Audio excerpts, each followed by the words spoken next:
This is the Comparing Fractions tool.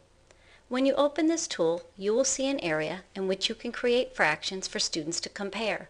Below that are answer fields, or bins, in which the students will drag the locked fractions to for comparison, the one on the left being smaller than the one on the right.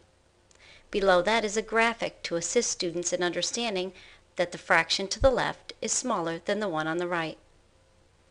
To the right are a series of buttons that allow you to compare 2 or 3 fractions, lock the fractions for dragging, or hide and show symbols that are used when comparing fractions. Let's begin by comparing 2 fractions.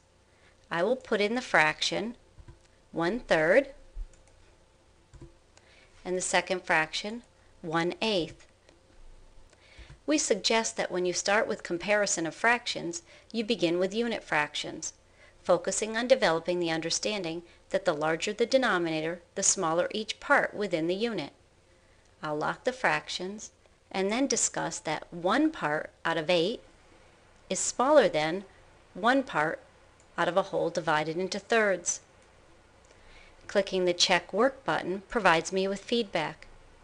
In addition to a correct answer feedback, I also get the visual models, so I can clearly see that 1/8 is smaller than 1/3.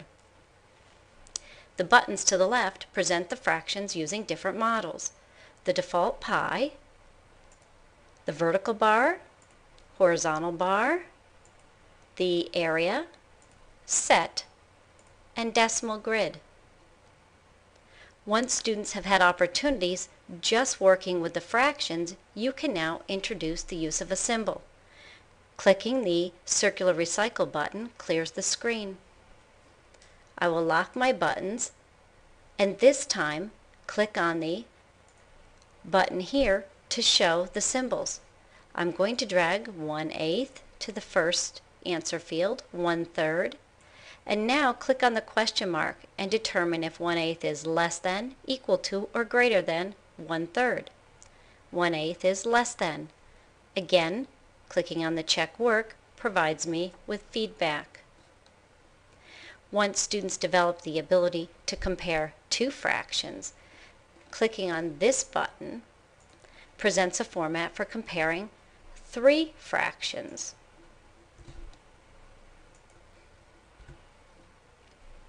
The circular button with the X would end the session with this tool. The Comparing Fractions tool provides teachers and students with an interactive environment for comparing fractions, beginning with simple unit fractions and advancing to more difficult comparisons of 3 fractions with unlike denominators. This tool helps students visualize fractional amounts, understand how each number in a fraction relates to the size, and develop successful strategies for making comparisons.